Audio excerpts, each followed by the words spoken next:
We will share grace together with a passage from 2 Corinthians 7:10 titled Reset Button of Life, Repentance. We also need a reset button. When using a smartphone, errors can occur, the speed can slow down, and strange apps can get installed. In such cases, the solution is to reset. With just the push of a button, you can start over as if it's new. Our lives are the same. There are times when we feel like we have sinned, made mistakes, regretted, and our lives seem broken.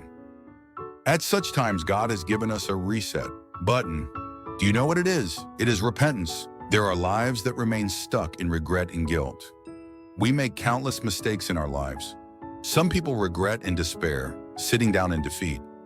Others blame themselves and fall into guilt, giving up on life. However, simple regret and guilt do not change us. In the Bible, there are those who fell apart from merely regretting and those who repented and rose again. What made them choose different paths? 1. The first is Judas Iscariot, who regretted after betraying Jesus. Matthew 2:73-5.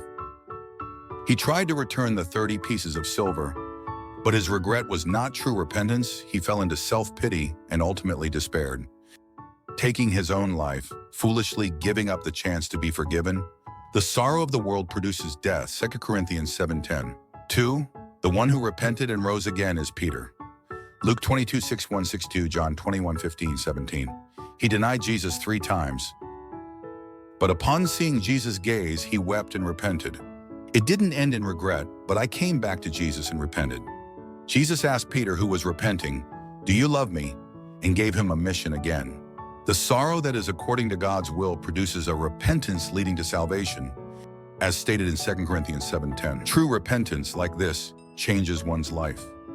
2 Corinthians 7:10, for godly sorrow produces repentance, leading to salvation, not to be regretted, but the sorrow of the world produces death. The meaning of repentance is to change one's thoughts and direction. It's not just simple emotional regret. It speaks of a change in attitude and behavior in life. The worries of the world ultimately lead to despair and destruction.